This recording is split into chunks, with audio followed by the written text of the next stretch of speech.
Good.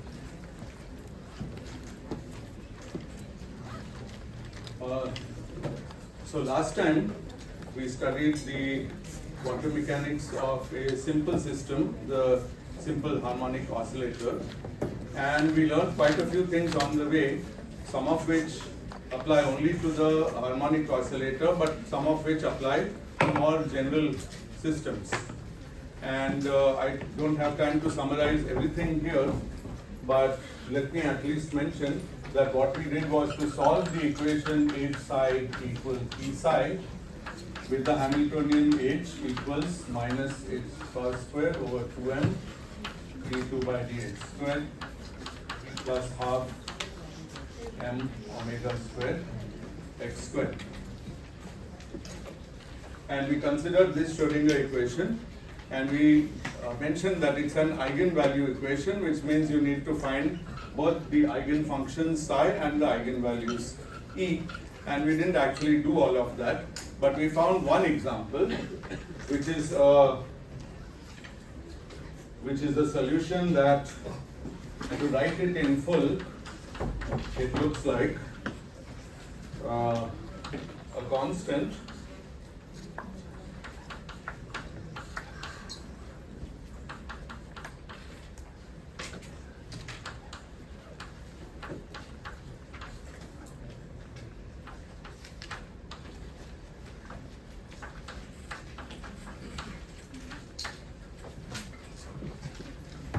and it didn't look so complicated when we were finding the solution. It just looked like e to the minus y squared, where y was a new scaled variable. But after we found it, we were able to undo the scaling, also normalize it, also put the time dependence back. So anytime you solve the Schrodinger equation, you need to undo any scalings you might have done. You are free to do any scaling you like, which will make your work easier, but you have to undo it at the end. That's why this factor came out in front. It was e to the minus y squared by 2, and this m omega over h bar was the square of the scaling parameter.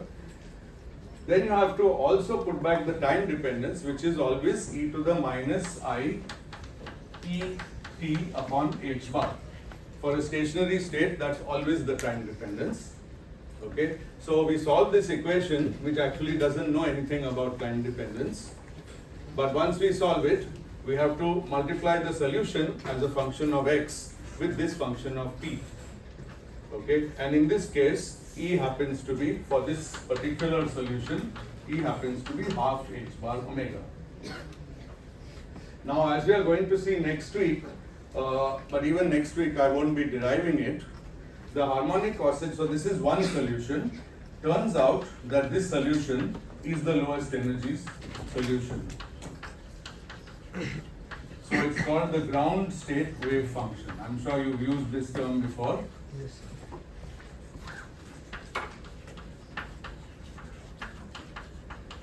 The excited state wave functions are not much more complicated, and we'll write them next week. But as far as the eigenvalues, so the complete set of eigenvalues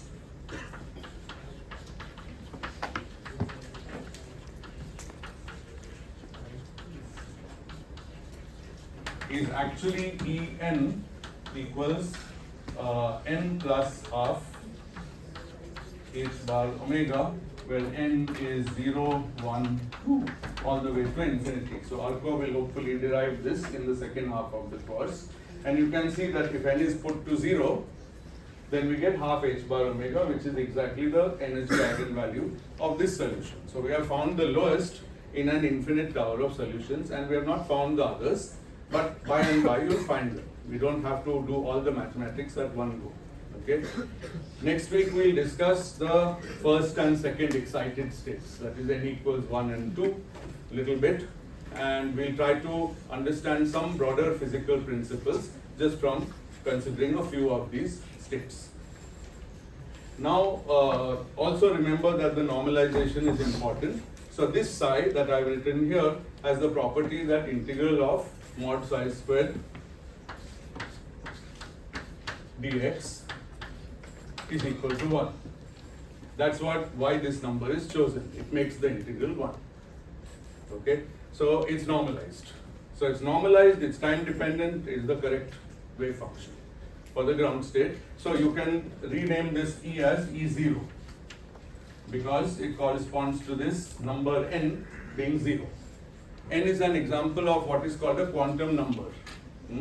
It's a number, it's an integer in this case, which just labels the possible energy eigenstates of the system.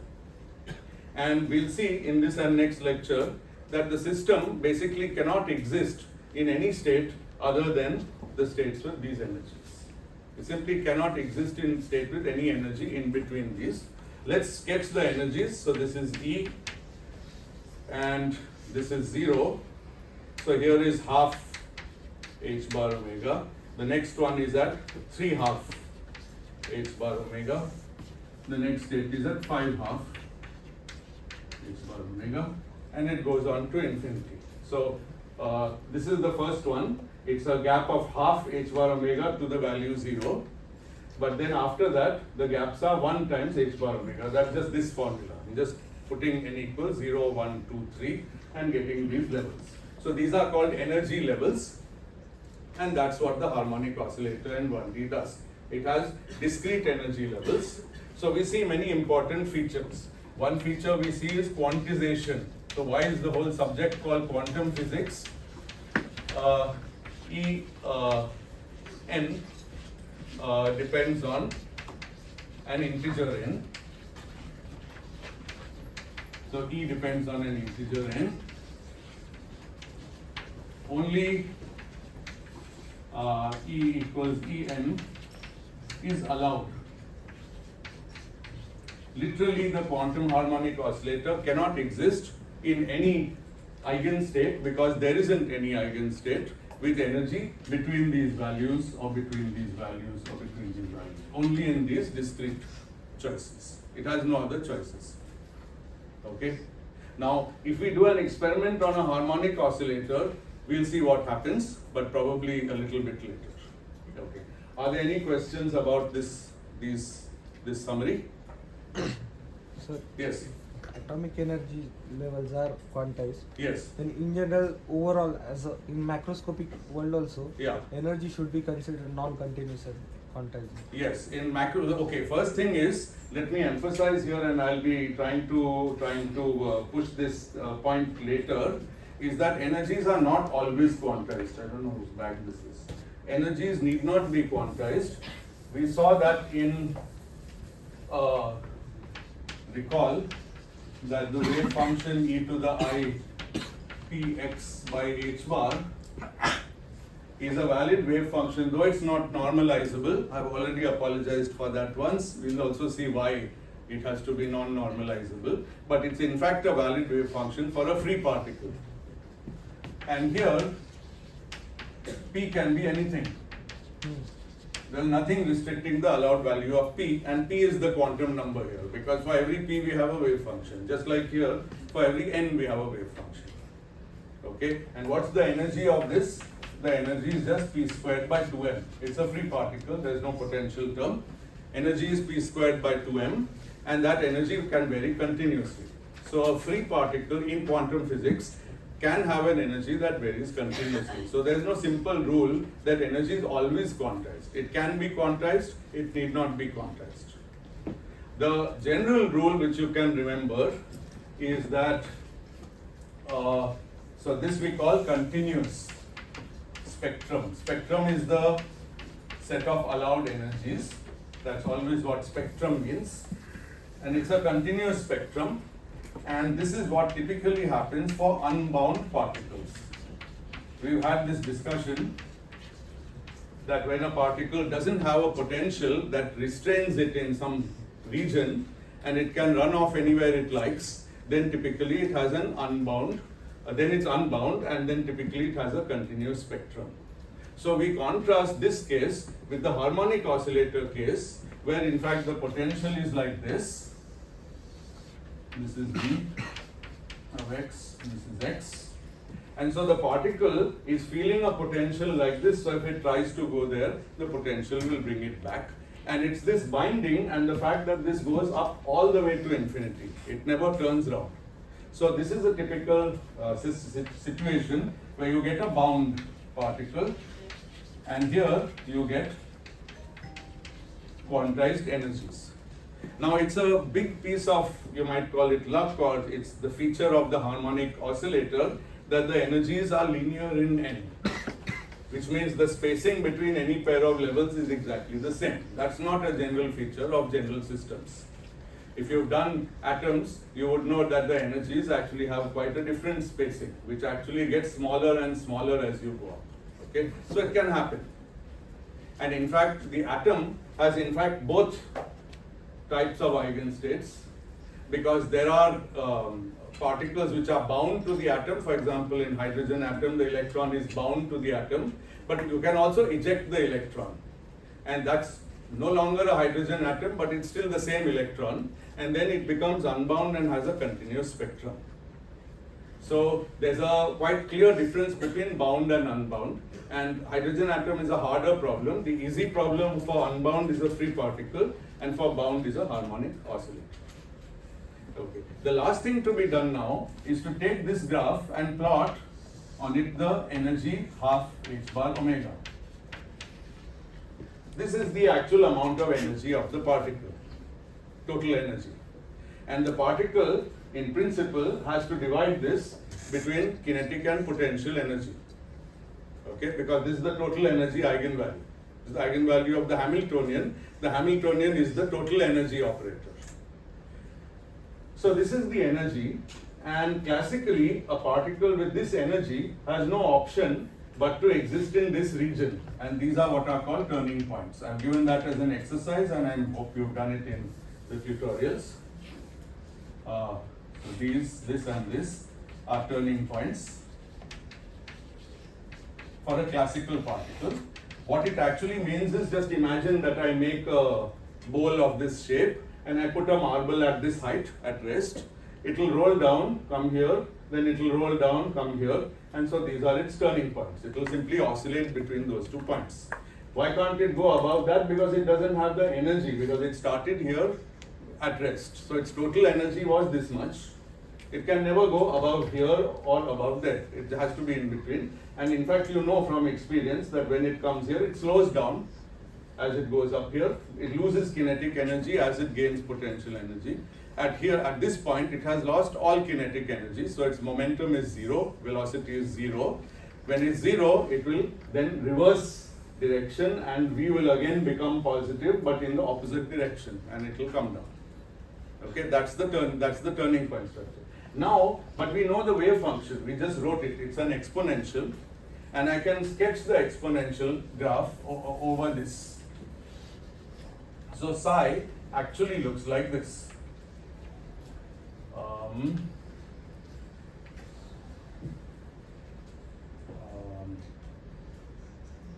Psi looks like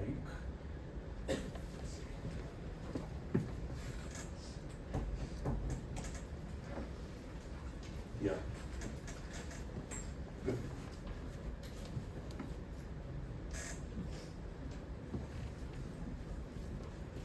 Psi actually looks like this.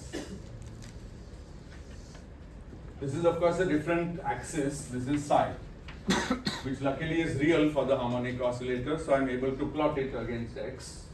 But psi tells me, its psi square tells me at any point x that the particle has that much probability to be there. So what do we learn from this shape? Where is the maximum probability? At 0. At 0, at the origin. And why is that physically?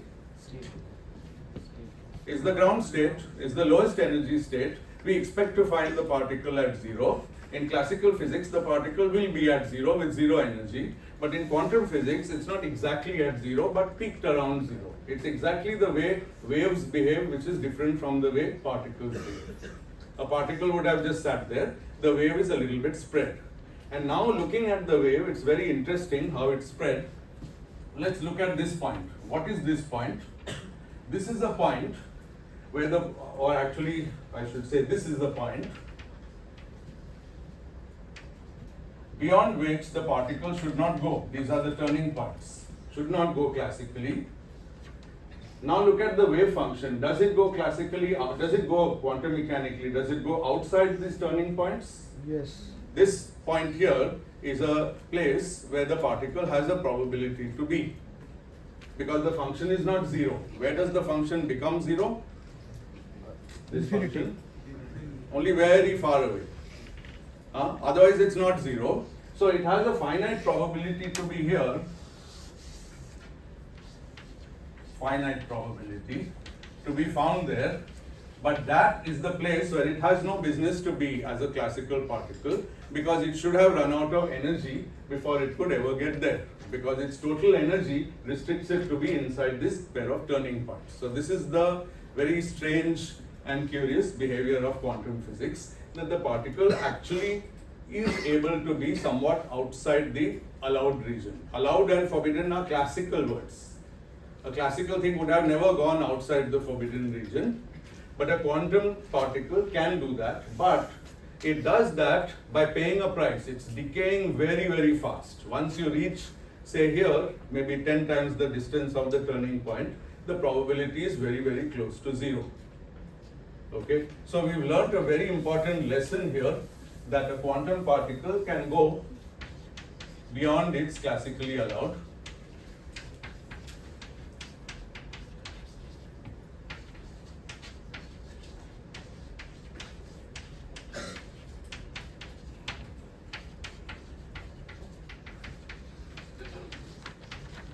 And the classically allowed region is exactly the region between turning points, but low probability.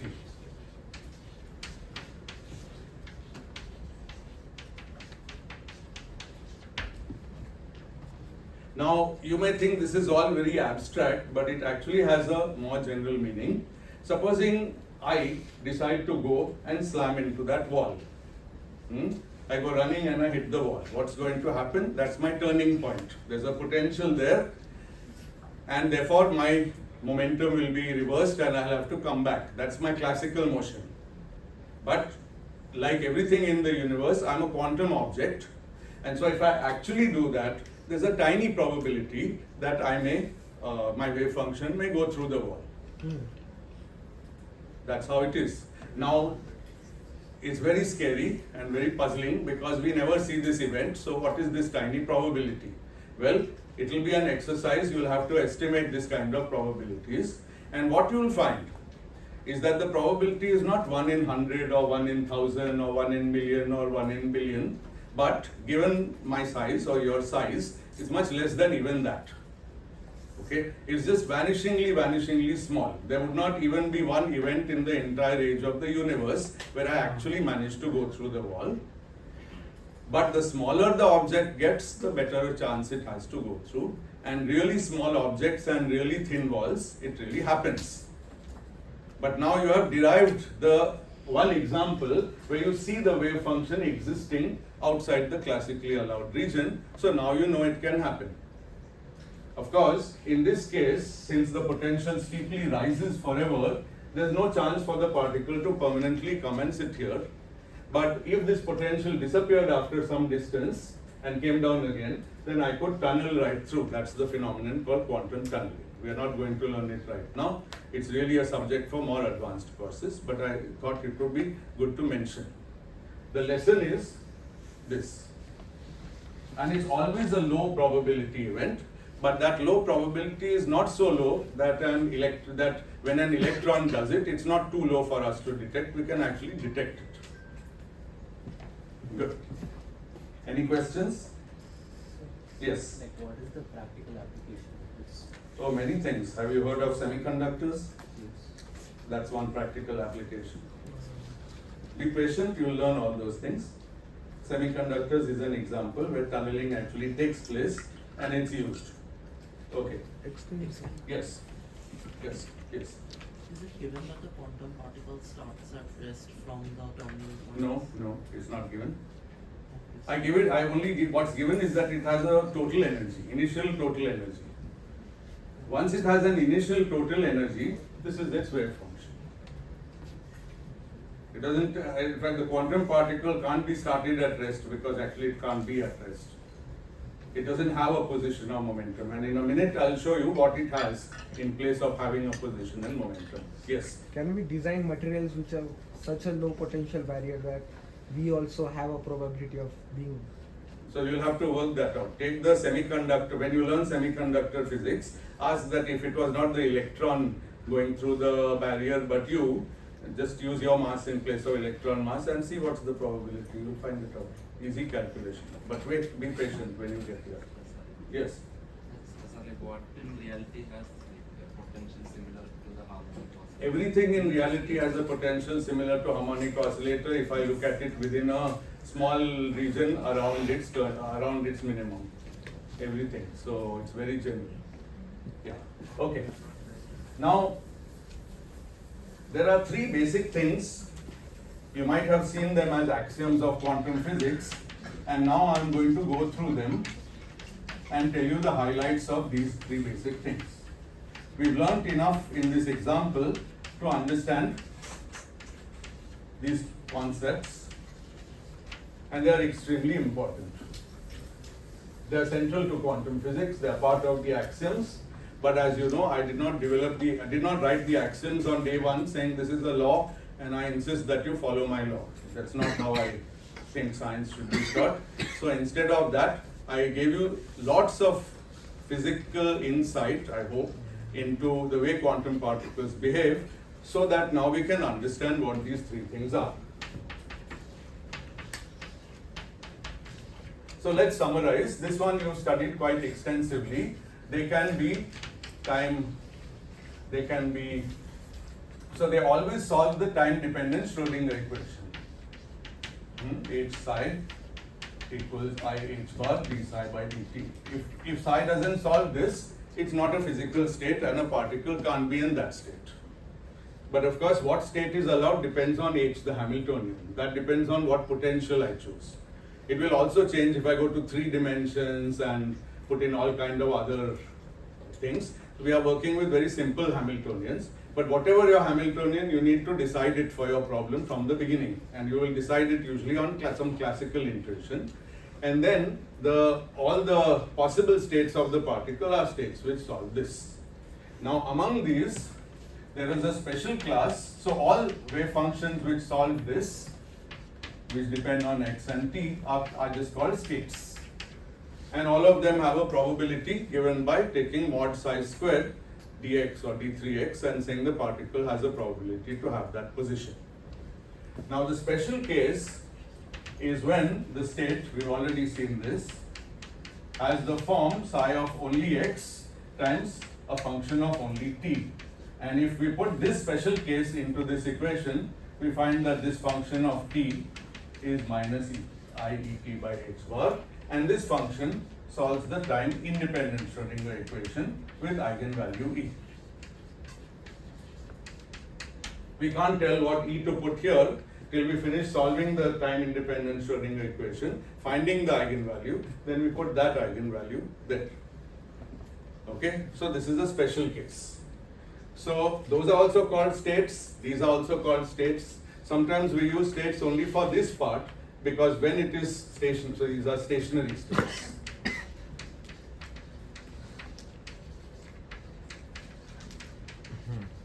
So we use states only sometimes for just for this part because this part follows trivially.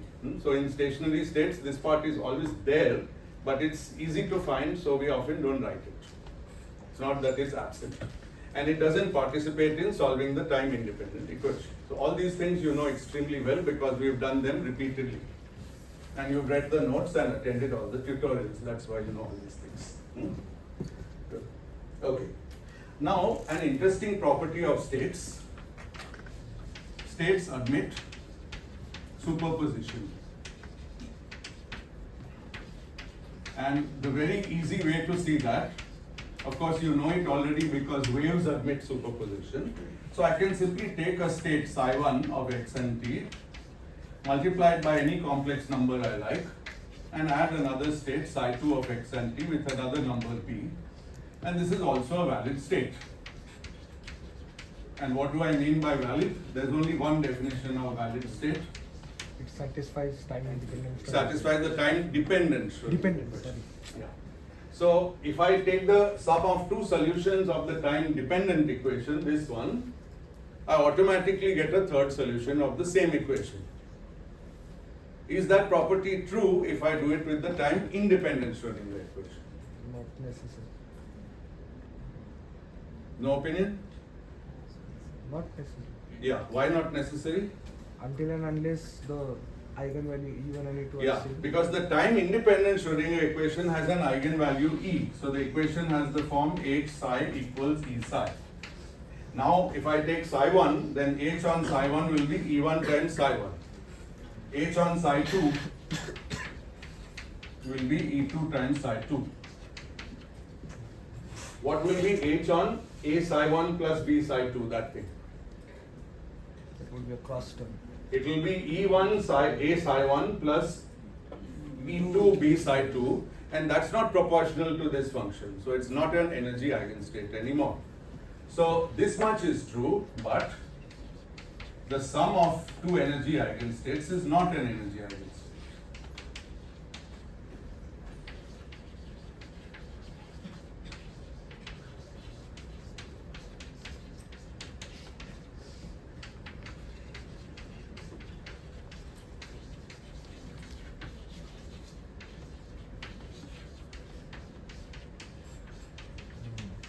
Is very important to keep in mind.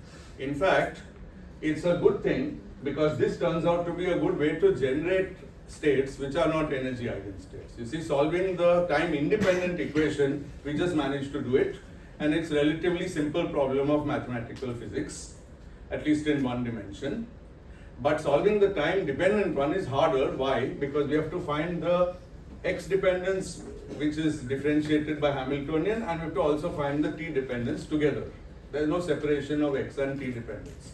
So the process of finding solutions is actually harder, but here's a way to find solutions. We are guaranteed that if we add them, they will solve the Schrodinger equation which is time dependent. They only won't solve the one which is time independent. And it makes perfect sense because the time independent one, the states have definite energies, but we are taking the superposition of two states. Each has its energy. One has energy E1, the other has energy E2. What could be the energy of the sum? Not E1 plus E2. That's not how it works. The energy of the sum actually, as we'll see in a moment, it turns out to be some average between E1 and E2. Weighted.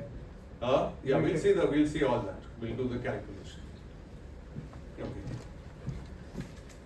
Good. Now, so this is states, and states was easy because we've actually, everything I'm saying here is just repeat of things I've said like 10 times before, and it's in many different sections of my notes said again and again with more and more examples. So if you have any doubts about these things, just go to the notes, everything is there. Okay. Now let's talk about operators. This we have been little more quiet about, and this is the time to talk about it. So operators act on states. That's what operator means. It's supposed to operate. So operator acts on a state psi and sends it to a new state, which abstractly we will call O psi. This is an abstract statement, but you know one example. The Hamiltonian operator acts on any state psi and sends it to H psi. And what does this mean? In the position basis, it means minus h bar squared over 2m d2 by dx squared plus v of x times psi. Now you can see this is the operator, this is the state. So operator has taken this state to something new. Okay? And if the something new is proportional again to the old one, then it's an energy eigenstate. Okay? So in this way we give a certain meaning to the abstract idea of something which acts on psi and gives me back another function. That's an operator. And this is just one example of an operator, but there are two more operators that you've already seen. Yes.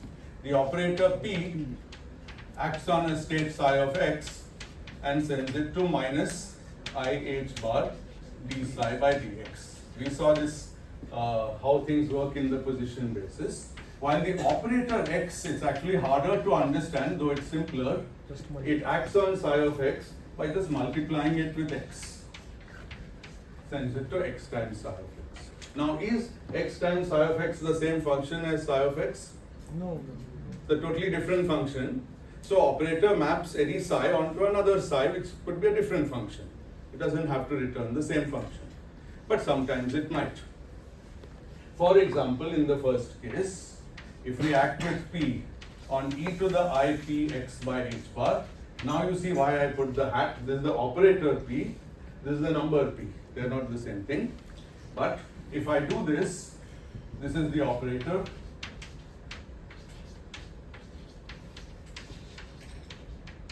I simply work it out.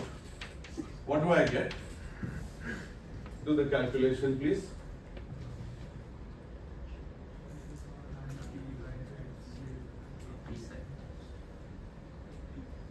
We just get the number p. So we learn from this calculation that the free particle wave function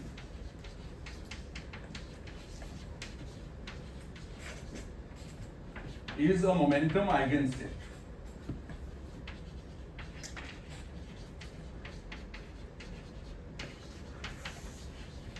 Because the operator acting on the wave function gives me this, but this is nothing but the number p times the same function as before, and that means it's a momentum eigenstate with momentum eigenvalue p.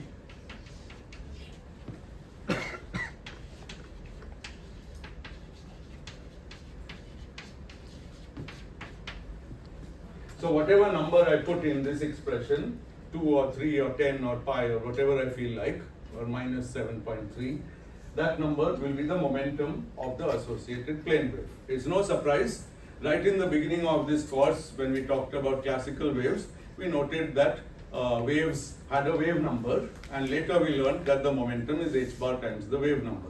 So these are not new statements, these are old statements of classical wave theory, recast as quantum statements. The only new thing is that we call it momentum. Earlier we would have called it wave number without that h bar factor in it. And we interpret it as the momentum of an actual particle. Okay, so the plane wave e to the I px by h bar, which is the wave function of a free particle, has a definite momentum. That is why it's completely delocalized. Uncertainty principle says, look, your delta p is 0, so delta x must be infinite. So it's everywhere. And that's the nature of this function. So it exemplifies the uncertainty principle in an extreme limit. Extreme limit is where it has a definite momentum and it doesn't have any definite position. Okay, good. Now,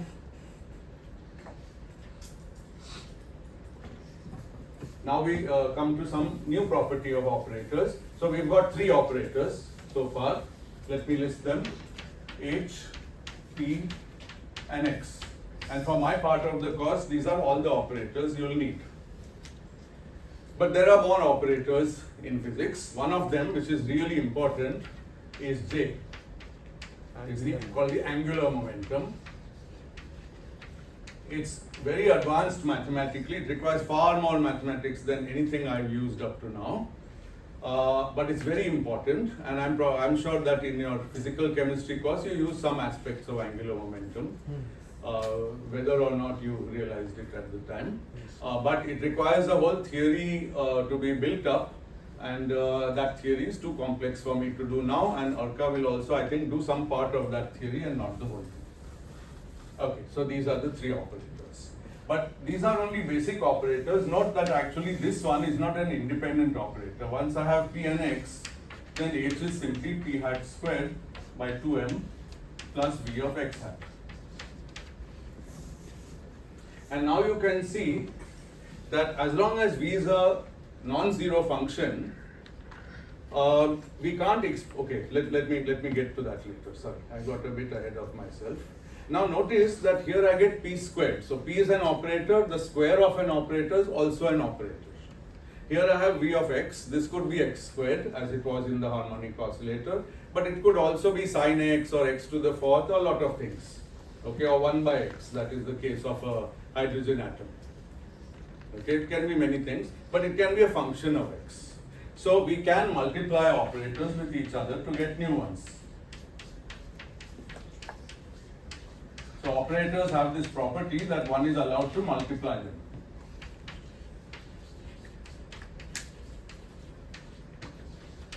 So for example, what we have already seen, p squared, x fourth, these are things we can understand how to work with them.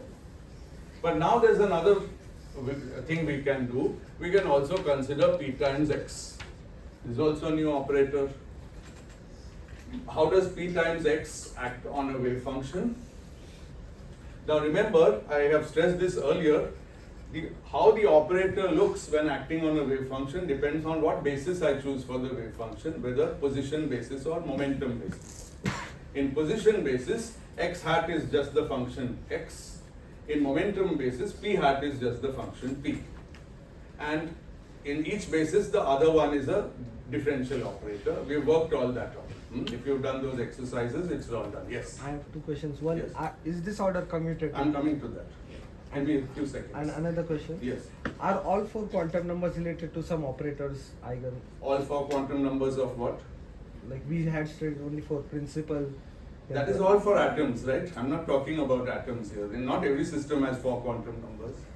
This is all for atoms. What you're thinking is all for atoms or molecules. The atoms have certain set of quantum numbers. They are indeed related to the Hamiltonian as well as the angular momentum J. So J gives you 3 more quantum numbers, well, at least one more.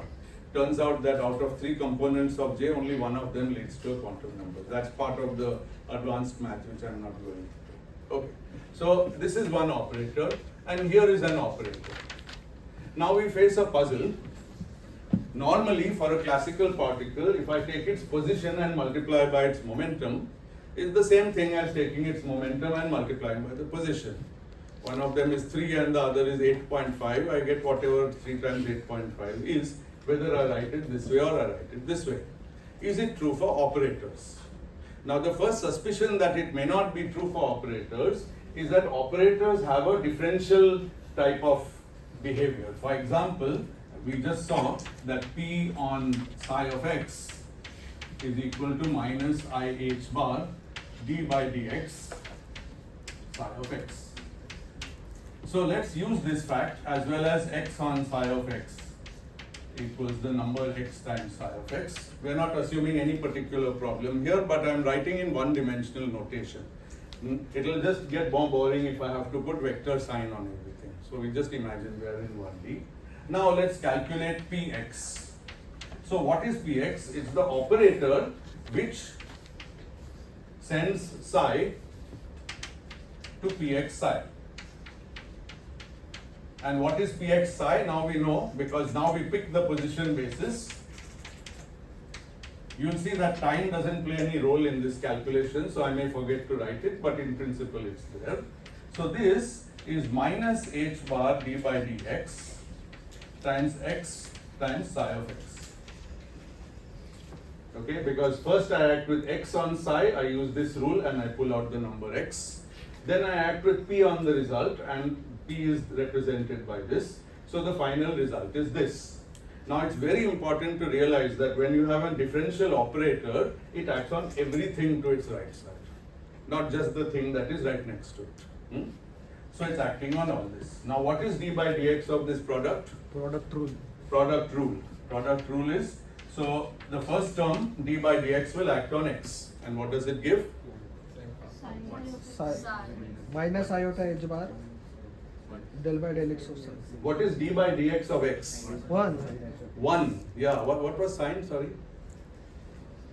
What was that? Psi. Oh, I see. That's what you were saying, psi. Okay. Very good. And then minus IH bar x. Sorry, I underestimated. You had all figured it out earlier. Good. So this is the answer. This is Px on psi.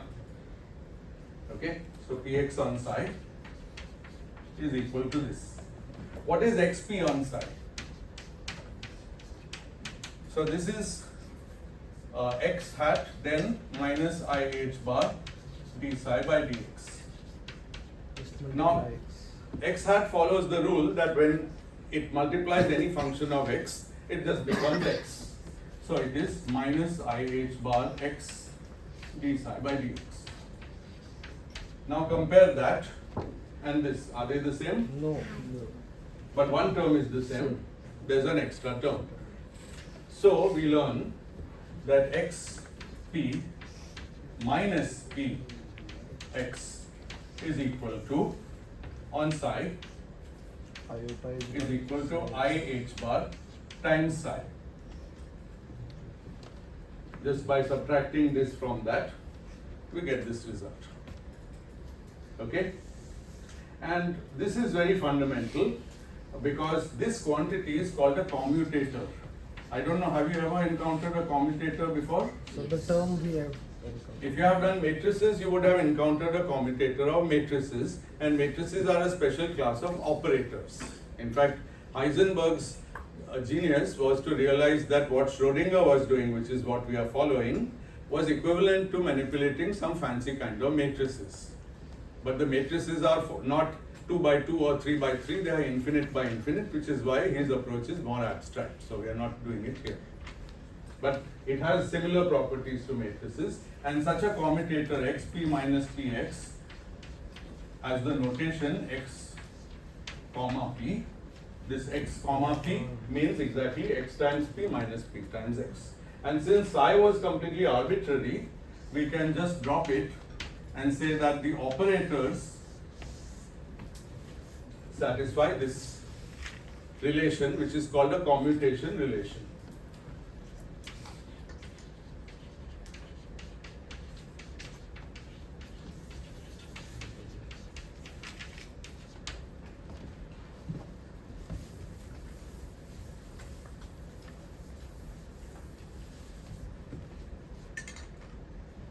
Now it's a very strange thing because x is an operator, it changes the function it acts on.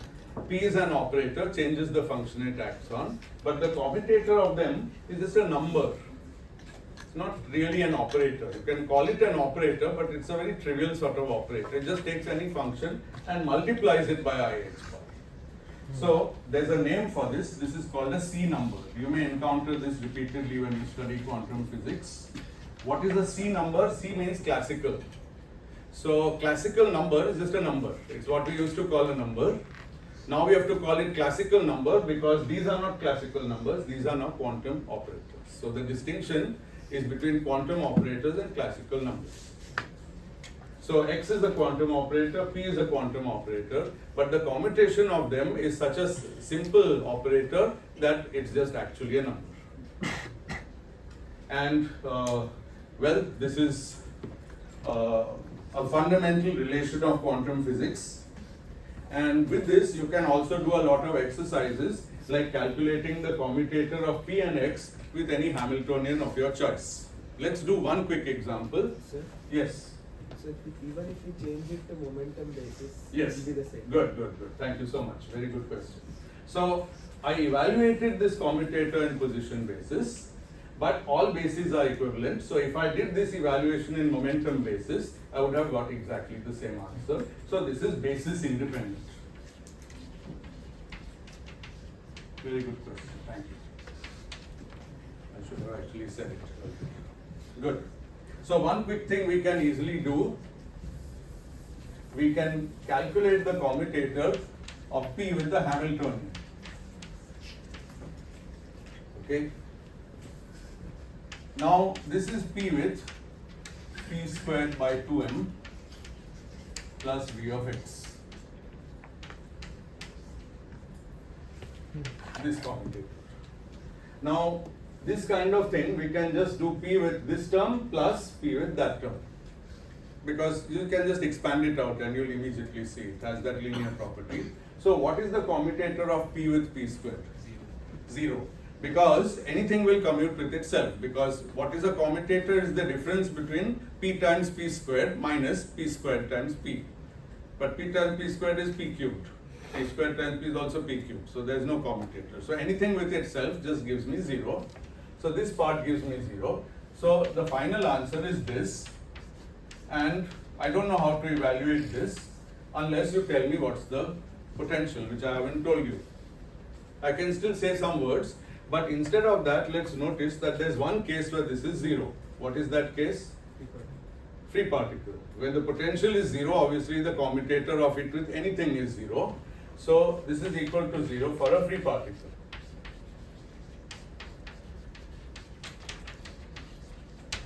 And in general, it's not equal to 0 for any other case. You can check it for the harmonic oscillator. That's a simple exercise. For any other case is a Where V of x is non-zero, how we can say that for any other case? find me a case where it's 0. The point is that there's always an x, right? V of x always depends on x. P doesn't commute with x. So it's never going to be 0. You can try, for example, doing P with x to the power n for any n. You will find that it's non-zero for all n, and there's a simple formula. So like that. Okay, so we've learned quite a bit about operators, including importantly that they have commutation relations and that P with H depends on the system, but it's actually 0 for a free particle.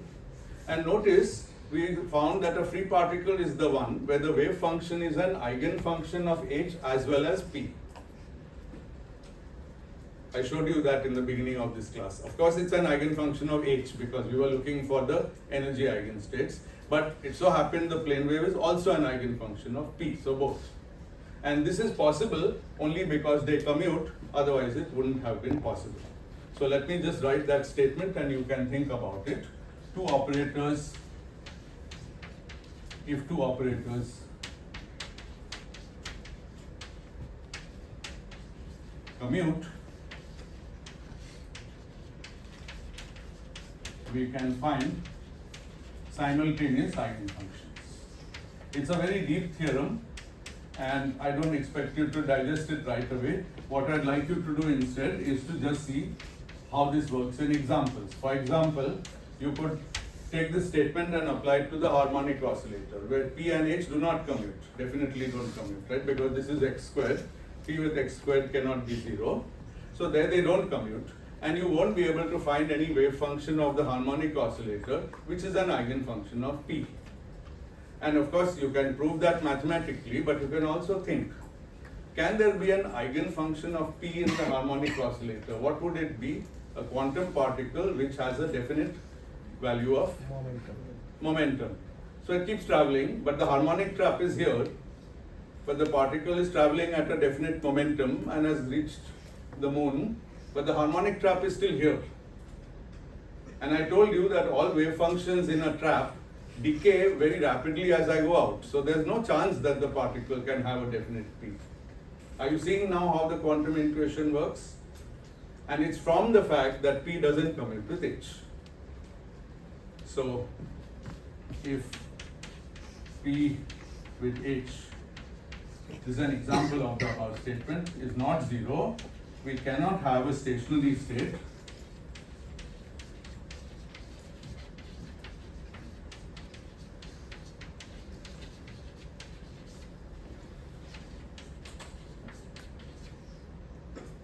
with a momentum eigenvalue. Actually, what I said was a bit strong. You can have a state with a momentum eigenvalue, but it won't have a definite energy. And that state will be extremely strange. You will have to build it out of lot of wave functions of the harmonic oscillator. But that's all postponed for later because you haven't even learned the complete set of its wave functions. Yes? Could you just re-explain the meaning of this statement? Yeah, which statement? The statement, if P is not equal to 0, we cannot have a stationary state. Yeah. If pH is not equal to 0, we cannot have a stationary state with a momentum eigenvalue. Let's prove it. Since you brought it up, it's actually very easy to prove. Let's assume it the contrary. So let's assume that pH is equal to HP. That means they commute. And let's assume that H psi is equal to E psi. And sorry, these are not equal. And let's assume H psi is equal to E psi and P psi is equal to P psi. This is the statement that it's an energy eigenstate and a momentum eigenstate. Okay. Now pH on psi is equal to P times H psi, which is E psi, but E is a number that can come out. So this is E times P psi, but I've assumed P psi is a number times psi. So this is EP psi, where both of these are numbers, the energy and momentum eigenstates. Now let's calculate H and P acting on psi. So here I get H acting on P hat psi, which is H times P times psi, where P is a number. P comes out, and then H on psi gives me E psi. So by doing this, I've got EP psi, by doing this, I've got PE psi. But P and E are both ordinary numbers because they are eigenvalues. So PE is the same as EP, exactly the same. So therefore, HP on psi is equal to PH on psi, and therefore it contradicts my starting assumption. If my assumption was that they don't commute, now I've shown that they do commute, because this doesn't depend on any choice of psi. This is simply always true. These are just simple manipulations. Good. Now there's one last thing, and I better take 3 minutes because I started 2 minutes late.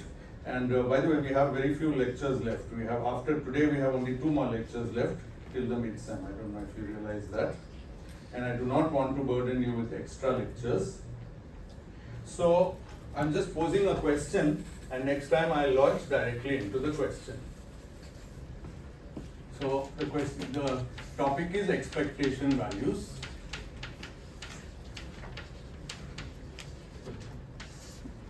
And the question is the following.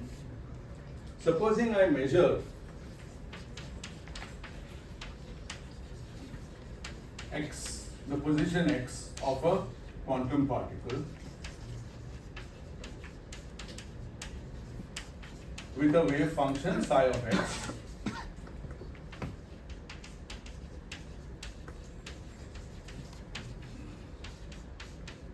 what will I find?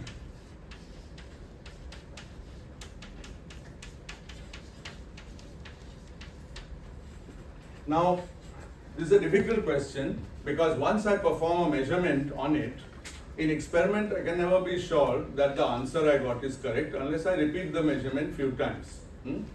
But if I have already measured the position of the particle, I have to do something to the particle, I have to hit it, or it has to hit some screen, or I have to shine some light on it. The particle will get disturbed and I might change its position. I'll get the correct position, but after I finish my measurement, the particle may have changed its position, it may have changed its wave function because I have interfered with that. So the way to do this is to perform, this is a very conceptually important step, create an ensemble, this is just a fancy French word which means a collection, but you may have heard the word before, of particles all in the same state psi. So that's a collection of identical particles. Each one, if you like, is in a different box in my laboratory, and I have managed to put it in that state.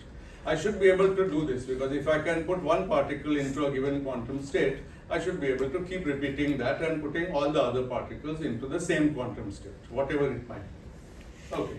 Now measure the position, measure x for each one. So now I get a result of n measurements, x1, x2, up to xn, so of n particles. So I get n different positions, and well, many things could happen.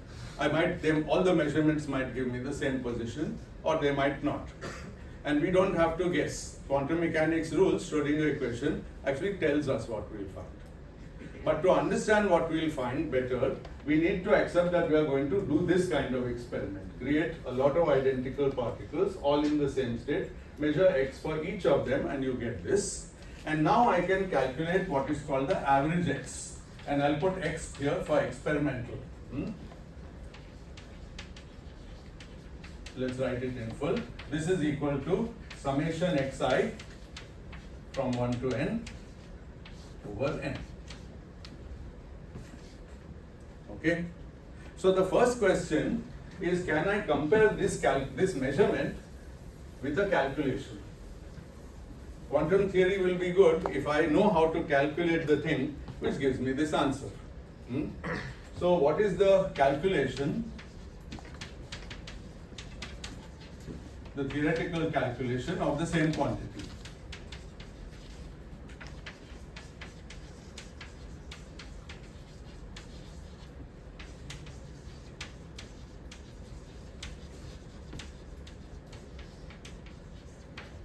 Well, we know the answer because we have learned that if I have a wave function in the position basis, its mod square is proportional to its probability of being at some x. I simply have to multiply that by the number x and integrate over dx from minus to plus infinity. And this is the average value of x theoretical. We've already learned this. This simply follows from the fact that mod size squared is the probability of the particle having that position. So I multiplied by the value of the position, then that becomes the average value. Once I sum over all possible positions, that becomes the average position. I suppose you know that basic probability Yes, case. Yes. Good. So this is this. So now we expect that these two are equal. And this is an important postulate of quantum physics, that the average of x computed in an measured in an ensemble is the same as this number obtained from the wave function. And now we can do new calculations, which we'll do on Wednesday. For example, we can ask for the average of x squared. Okay, it will be the same calculation with x squared here. Then if we subtract x squared average minus x average squared, Variance. then we'll get the variance, and that's called delta x, the uncertainty. So we can calculate that. And last thing I'll leave you with, supposing that uncertainty is non-zero, it means these measurements are all going to be different with the spread of that uncertainty. But if the uncertainty is zero, then these all measurements have to give you exactly the same answer. It is not possible. It is possible, and we'll see that both are possible. It depends on the type of wave function I use. So, but Heisenberg. I told you delta x can be zero if delta p is infinite, so it all depends on what I do. But it's not only for x. These arguments work for anything. You can replace energy here in place of x.